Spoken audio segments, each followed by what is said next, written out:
우리가요 여러 가지 이 문장 중에 단어가 있잖아요. 그런데 이 단어는 원래 뜻들이 있습니다. 그런데 그 단어를 앞뒤로 뒤집어만 읽어도 뜻이 완전히 달라지는 것들이 있어요. 특별히 우리가 참 입에도 떠올리고 싶지 않은 단어들 중에 여러분 자살이라는 단어 있잖아요. 뒤집어 보세요. 뭐가 되죠? 살자가 됩니다. 여러분 또 우리가 쓰는 말 중에 물론 약간 사투리 같긴 한데 내 힘들다라는 단어가 있습니다. 단어 뒤집어 보세요. 내 힘들다, 다들 힘내 이렇게 바뀌는 거죠. 그냥 뒤집어만 읽어도 뜻이 완전히 달라지는 겁니다. 여러분들 우리 예배가 그래요. 우리의 삶 가운데에 어려운 문제들이 있잖아요. 그거 보면 답이 없어요. 그런데 예수의 은혜로 예수의 마음으로 그것을 뒤집어 보면 그 안에 생명이 있고 소망이 있습니다. 여러분 영어 단어 중에 우리에게 가장 부정적인 그 마음을 주는 것이 no라는 단어입니다. N-O, no라는 단어거든요. 그 단어 뒤집어 보세요. on이 됩니다.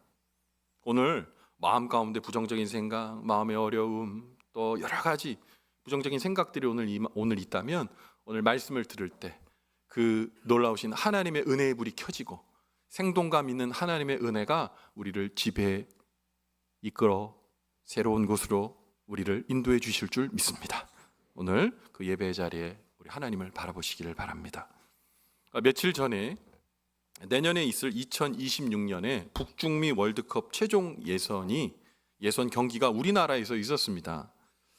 여러분 결과가 오만, 팔레스타인 이렇게 경기를 했는데요. 1대1, 1대1 무승부였습니다. 초반에는 선제골 너무 멋있게 넣었는데요. 이제 후반에 가면서 골을 먹으면서 무승부가 됐죠. 생각해 보면 뭐 오만, 팔레스타인 이런 나라들은 너무 교만한 것 같이 들으실지 모르겠지만 예전에 우리 쉽게 이겼던 나라들 아닌가요? 그런데 이제 꽤 이기기 어려운 나라, 홈에서도 이기기 어려운 나라들이 됐어요. 그래서 많은 분들이 무승부의 결과를 진 것만큼 아쉬워하더라고요. 그런데 여러분 기억할 것은 우리나라 국가대표 축구 선수들은 최선을 다해 경기에 임했습니다. 여러분 우리나라 축구 대표 선수들 딱 하면 떠오르시는 분들 누구 있습니까? 손흥민, 황희찬, 이런 여러분들이 있잖아요. 근데 이분들은 대부분 외국의 명문 리그에 뛰고 있어서 정말 전쟁과 같은 일정을 소화하셔야 되는 분들입니다. 그런데 매우 피곤한 일정임에도 불구하고 비행기를 타고 그 멀리에서 날아와서 여러분 축구 경기에 임합니다. 국가대표이기 때문이에요. 국가대표라는 이름 때문에 기꺼이 소집에 임하고 경기에 참여하는 것이죠. 여러분 그런 축구 국가대표 선수들이 여러분 경기에 임할 때 우리도 최선을 다해 응원을 합니다. 여러분 2002년 우리나라에서 월드컵 이렇게 개최됐었잖아요.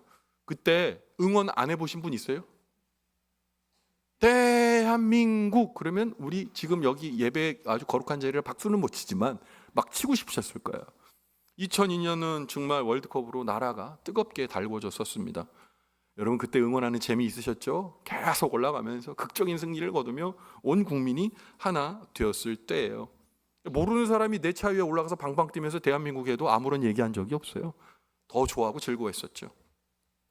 여러분 대한민국 축구팀이 이기면 마치 우리가 그라운드에서 뛴 선수 마냥 막 기뻐하고 즐거워합니다.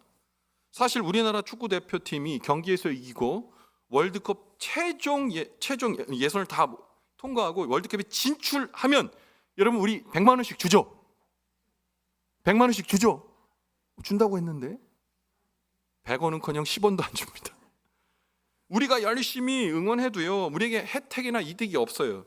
그러나 우리가 대한민국 국민이고 그리고 우리 축구 국가대표팀이 우리를 대표하고 있기 때문에 우리 축구 선수들의 승전보는 나의 승전보, 우리의 승전보가 되는 겁니다. 누군가에게 우리가 대표할 권한을 주게 되면 그 순간 우리는 고락을 같이 할 운명 공동체가 되는 겁니다. 여러분 우리가 어떠한 행동을 직접 한 것은 아니지만 누군가에게 대표를 위임했다면 그 사람의 영향력은 직접적으로 우리에게 올 수 있다는 거예요. 우리가 버스를 타고 어딘가 갈 때 있습니다. 여러분 버스 탈 때 운전하세요? 운전기사 아저씨한테 내리세요. 내가 운전할 테니까 이런 분 계세요? 운전하면 버스 기사님이 운전하면 우린 거기 타고 이동하는 겁니다. 여러분 그런데 우리가 비록 운전하지 않았지만 운전기사님이 안전하게 버스를 운전해서 운행해 주시기 때문에 우리는 목적지까지 안전하게 이동할 수 있는 것이죠. 그런데 여러분, 혹시 버스 운전기사님이 부주의하게 조시거나 아니면 실수하게 돼서 만약에 딱 하고 사고를 냈다고 칩시다. 그러면 우리는 운전 안 했기 때문에 사고를 면할 수 있나요? 아니죠. 사고 났기 때문에 우리도 다치고 또 어려운 일을 당할 수가 있어요. 내가 운전 안 했지만 운전기사님이 운전을 해서 사고가 났으니 나도 다치게 되는 겁니다. 사실 우리가 버스를 탑승하는 순간 버스 운전기사님에게 우리의 이동을 위임한 것 뿐만 아니라 우리는 좀 더 깊이 들어가면 생명을 위임한 것과 마찬가지입니다. 우리가 탄 버스 운전기사님은 우리를 대표하여 운전을 하고 그 기사님에게 우리의 생명을 양도하고 맡긴 겁니다. 잘 운전해 주기를 바라는 마음으로 맡긴 거죠. 오늘 성경의 본문의 말씀에는 이러한 대표성에 대해 말씀하고 있습니다. 오늘 본문의 말씀인 로마서 5장 12절부터 14절의 말씀은 왜 우리는 아담과 하와처럼 에덴 동산에서 선악과를 따먹은 적도 없는데 왜 그들의 죄에 우리가 연루돼야 되지? 라는 질문, 또 우리는 천국 영생에 참여할 만한 아무런 좋은 일, 의도 없는데도 불구하고 예수 그리스도로 말미암아 구원의 은혜를 얻게 되었죠. 근데 그 구원이 어떻게 우리에게 가당한 일이 되냐는 거예요. 이 질문에 대해 오늘 본문 말씀은 설명해 주고 있어요. 같이 한번 이 말씀 읽어보겠습니다. 시작. 그러므로 한 사람으로 말미암아 죄가 세상에 들어오고 죄로 말미암아 사망이 들어왔나니 이와 같이 모든 사람이 죄를 지었으므로 사망이 모든 사람에게 이르렀느니라. 죄가 율법 있기 전에도 세상에 있었으나 율법이 없었을 때에는 죄를 죄로 여기지 아니하였느니라. 그러나 아담으로부터 모세까지 아담의 범죄와 같은 죄를 짓지 아니한 자들까지도 사망이 왕노릇하였나니 아담은 오실자의 모형이라. 아멘. 하나님이 창조하신 최초의 인간은 아담이죠. 그리고 이후에 하와도 이제 뼈를 통해 창조되었습니다. 그런데 이 아담은 최초의 인간일 뿐만 아니라 모든 인간의 시작이며 또한 대표였습니다. 모든 인류의 대표였던 아담은 처음에 죄가 없었어요. 그러나 모든 인류의 대표였던 아담이 선악과를 절대로 따먹지 말라는 하나님과 같이 될 것이라는 유혹에 빠져 하나님의 말씀을 어기고 선악과를 따먹게 됨으로써 그 한 사람의 죄로 인해 세상에 죄가 들어오게 되고 죄의 결과인 사망이 나를 우리 모두의 인류를 삼키게 된 겁니다. 분명히 한 사람이 죄를 범했는데 그 죄가 인류 가운데 들어왔어요. 유전 때문에 그 죄의 유전이 우리에게 흘러 들어왔고요. 그 죄로 인해 사망의 심판을 나를 포함한 모든 인류가 떠맡게 됐고 사망의 형벌을 받게 되었습니다. 근데 세상 사람들은 이렇게 얘기해요. 나는 성경에 나오는 아담과 아무 관련이 없습니다. 아담은 국적도 불명한 사람인데 나는 대한민국에 태어났고요. 나는 그 죄에 아무 연루가 없습니다. 그러니 나에게 죄가 있느니 없느니 하지 마십시오 라고 말합니다. 그러나 우리가 사람인 이상 인류의 대표이며 조상인 아담의 죄에 대해 결코 면제받을 수 없습니다. 그 유전이 계속 우리에게 흘러오게 되는 거거든요. 히브리 사람들은요, 이 유전에 대해서 어떻게 설명하냐? 여러분, 우리가 아이가 어떻게 태어납니까? 남성의 또 여성이 이제 그 관계를 통해서 정자가 또 이제 착상이 되고 자녀가 이제 사람이 태어나잖아요. 근데 그 남성의 정자가 어디 있습니까? 남자의 몸에 있잖아요. 그 몸이 여성에게 가서 출산하게 되는 거 아닙니까? 그런데 히브리의 관점에서 어떻게 생각하냐? 아담의 몸에 그의 후손들의 정자가 있었기 때문에 그 후손들도 그 현장에 있었던 거예요. 제가 가끔 우리 아이한테 이런 얘기해요. 농담으로. 저희 딸한테, 에세라, 너 아빠랑 군대 갔다 왔어. 그랬더니 아이가, 나 군대 간 적 없는데? 아니야, 아빠랑 군대 갔다 왔어. 뭔 소리야? 뭐 얘기하는 거죠. 그래서 제가 히브리 관점으로 얘기하는 거예요. 아빠가 군대 갔을 때 너는 내 몸에 있었고 그렇기 때문에 너는 이미 나랑 군대를 다녀온 거야. 아빠 미쳤어? 뭐 이렇게 얘기를 하는 거죠. 히브리 사람의 관점이에요. 그 현장에 있었던 겁니다. 죄의 유전성도 마찬가지죠. 그 죄의 유전이요, 우리에게 도도하게 흘러와 우리의 DNA에 죄가 장착되어 있다는 겁니다. 여러분, 우리가 사람인 이상 그 DNA가 우리에게 있어요. 부모님의 닮음이 나의 아무런 의지와 상관없이 내 안에 있는 것처럼 말이죠. 모든 인류의 대표인 아담이 죄에 대해 실패했기 때문에 우리 또한 죄에 대해 실패를 면할 수밖에 없는 겁니다. 면할 수 없는 겁니다. 우리가 알고 있는 명확한 진리, 여러 가지 진리가 있는데요. 진리 중 하나가 뭐냐? 이 땅에 태어난 모든 사람은 다 죽는다는 진리입니다. 안 죽을 수 있었어요. 그런데 이 진리가 우리에게 온 이유가 뭡니까? 죽는 거예요. 사망은 죄의 결과입니다. 죄의 삭은 사망이잖아요. 이런 그 죄, 아담으로부터 올라온 죄 때문에 우리가 다 죽게 된 겁니다. 다 죄의 영향력 아래 있고 그 죄는 모든 인류의 죄가 되었고 아담의 죄로 인해 확정됐고 그 죄로 인해 우리 모두는 누구도 죽음을 피할 수 없게 된 겁니다. 그런데 모든 인류가 모세의 율법이 하나님께로부터 모세에게 전해져 이스라엘에 주어지기 전까지, 율법이 오기 전까지 사람들이 또한 죄가 죄인지도 몰랐다는 거예요. 어떤 사람이 이렇게 얘기할 수 있다는 거죠. 아니, 나는 죄인지도 몰랐는데, 모르고 죄를 졌는데. 여러분, 누가 편의점에 가서 빵 하나 훔쳤다고 칩시다. 잡혔어요? 현행범으로? 물어보는 거예요. 너 현행범으로 잡혔으니까 벌 받아야 돼. 근데 이 사람이 이렇게 얘기하는 거예요. 나 몰랐어요. 훔치는 게 죄인지 몰랐어요. 아, 그래? 그럼 집에 가. 이럽니까? 무슨 천만의 말씀. 몰라도 죄 받아야 돼요. 죄에 대한 형벌을 받아야 되는 겁니다. 율법이 오기 전까지 죄를 몰랐으니까 죄에 대해서 면제됐다. 천만의 말씀. 반드시 죄값을 치러야 되는 거예요. 여러분, 오늘 본문에서는 그 얘기를 하는 겁니다. 죄 무지의 상태에 있다고 해서 죄에 대해서 면제받을 수 없는 겁니다. 여러분, 그러면 이 죄 어떻게 해야 합니까? 그래서 오늘 14절의 마지막에 보면 그 죄에 대한 첫 인류 아담에 대한 죄를 해결하실 분, 아담과 똑같이 인류의 대표자가 있는데 바로 그가 누구다? 예수 그리스도시다. 여러분, 그래서 오늘 14절 마지막에 보면 예수님을 뭐라고 설명하냐? 오실자의 모형이다. 아담은 오실자의 모형이다. 그렇게 얘기하는 거예요. 오실자 누군데요? 예수님이에요. 예수님이 두 번째 아담으로 이 땅에 오신 거예요. 여러분, 아담이 죄에 대해 실패한 첫 번째 인간의 대표였는데 이제 오실 예수님은 이 아담의 모든 죄를 만회할 모든 인류를 대표할 제2의 아담으로 이 땅에 오셨습니다. 예수님께서는 실로 하나님의 본체이시지만 아담과 같이 인간의 모습으로 이 땅에 오셨죠. 예수님께서는 아담과 같이 육체를 입고 오셨으나 죄가 없으셨어요. 우리의 모든 죄를 다 떠안으시고 십자가의 죽으심으로 아담의 실패를 극복하고 우리를 구원하셨습니다. 아담을 대신하여 새로운 인간의 대표로서 우리에게 오신 예수님께서는 아담으로 이어진 모든 죄를 십자가의 단번에 죽으심으로 해결하시고 예수 그리스도를 구주로 영접한 모든 자에게 하나님의 자녀가 되는 권세를 주셨고 영벌에서 영생으로 옮기게 되는 거예요. 내가 만일 내 입으로 예수를 주로 시인하며 또 하나님께서 그를 죽은 자 가운데서 살리실 것을 내 마음에 믿으면 구원에 이르느니라. 사람이 마음으로 믿어 의에 이르고 입으로 시인하여 구원에 이르게 되느니라. 여러분, 이 말씀에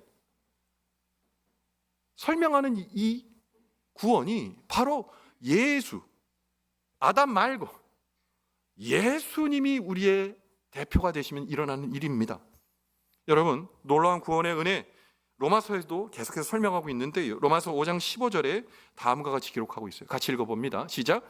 그러나 이 은사는 그 범죄와 같이 아니하니 곧 한 사람의 범죄를 인하여 많은 사람이 죽었은즉 더욱 하나님의 은혜와 또한 한 사람 예수 그리스도의 은혜로 말미암은 선물은 많은 사람에게 넘쳤느니라.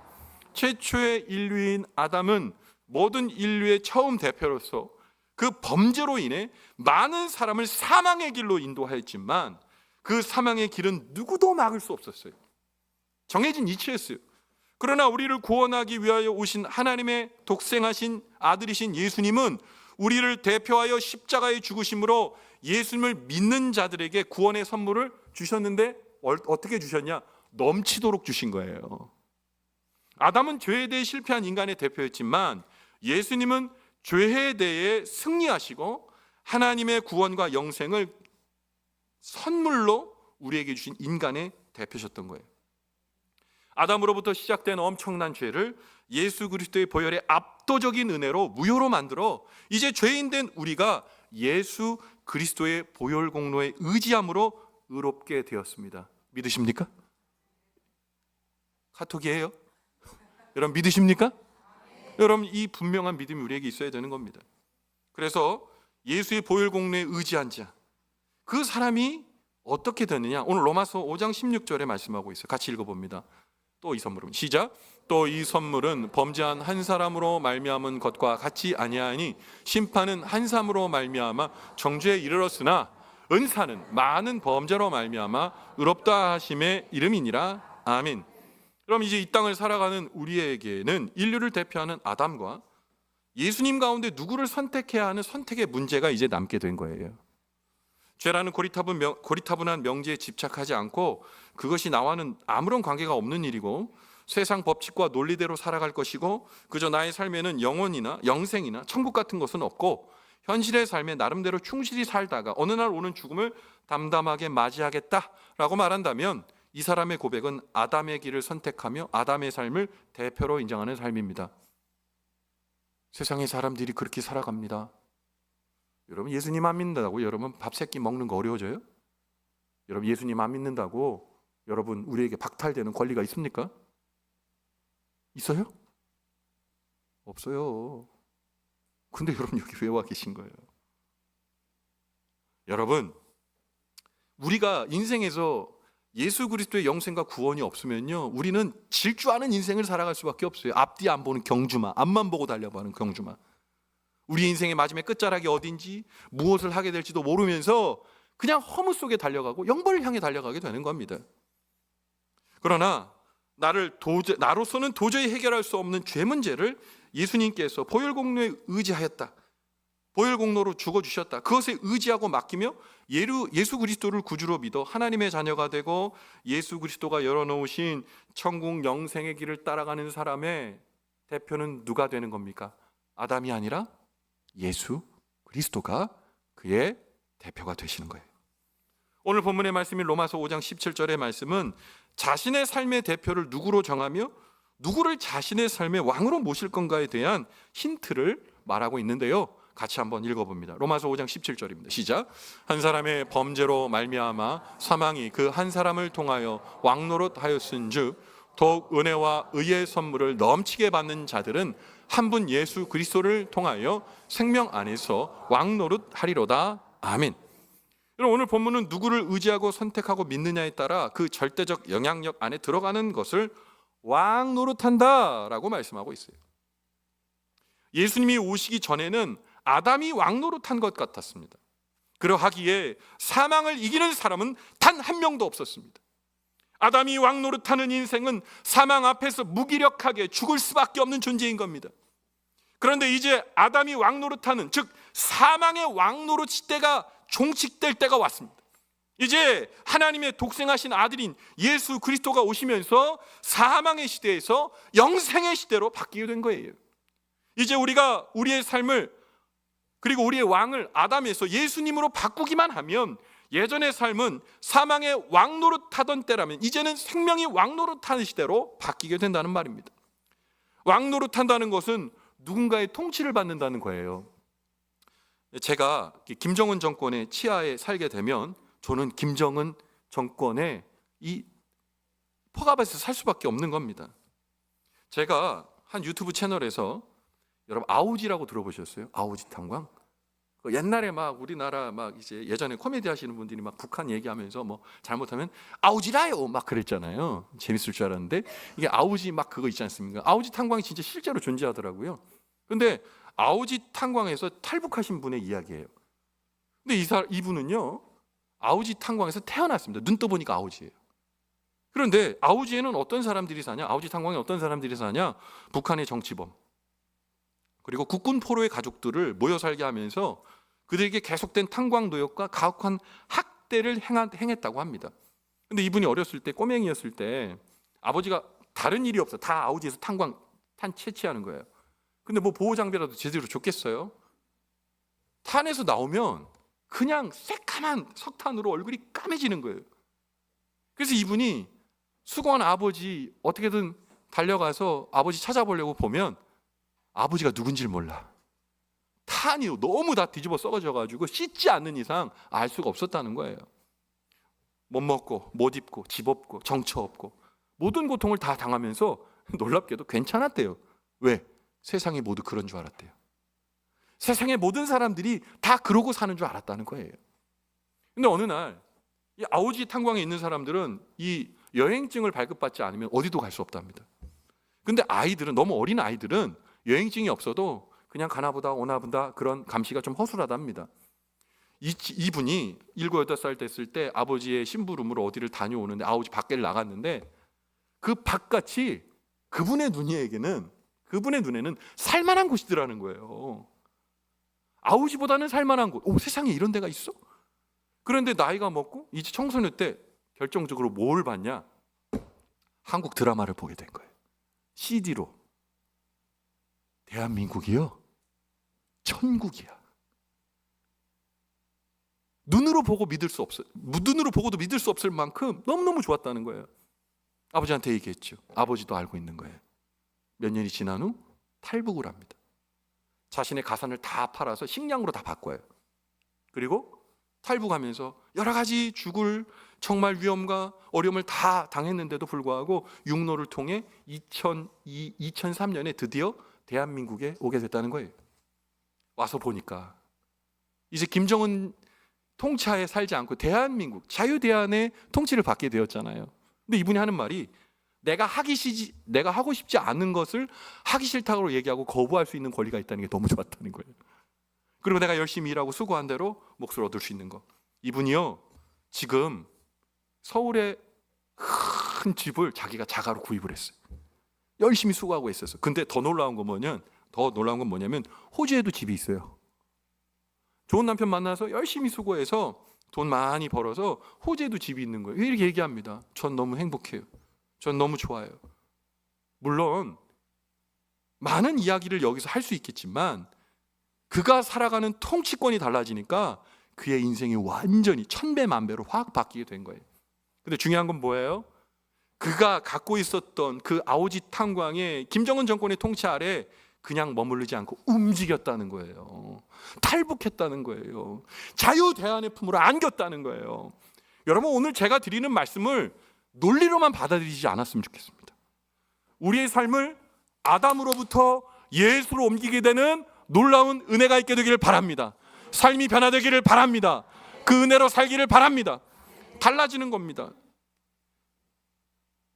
냉혹한 죽음의 땅이었던 곳에 벗어나 자유와 생명인 땅으로 옮겼던 탈북자의 이야기처럼 우리의 인생도 그 자리에 머물러 있어야 되는 겁니다. 오늘 성경의 말씀은 마치 탈북자에게 들려온 자유대한의 소식과 같은 말씀입니다. 사랑하는 성도 여러분, 복음에 반응하십시오. 우리의 삶을 죄 가운데 살아가는 아담을 따르는 삶에서 우리의 구원자가 되시는 예수 그리스도를 왕으로 모시는 그 뜻대로 살아가는 참 그리스도인의 삶으로 이동하시기를 주님의 이름으로 축원을 드립니다. 저희 어린 시절에 선명하게 각인된 TV 광고 카피들이 있어요. 이게 TV 광고요. 그 광고 카피 중에 제가 두 가지를 되게 기억이 나는데, 여러분 이주일 씨 아시죠? 이주일 씨. 이주일 씨가 초원의 집이라는 극장식 식당을 이렇게 홍보하는 내용이 있었어요. 옛날 TV에. 이주일 씨 딱 나와서 뭐라 그러냐? 제 나이 또래 위에 계신 분들 다 이해하실 거예요. 일단 한번 와보시라니까요. 뭐 이런 걸 했습니다. 기억나세요? 초원의 집. 일단 한번 와보시라니까요. 그게 되게 각인돼 있어요. 지금도 기억나.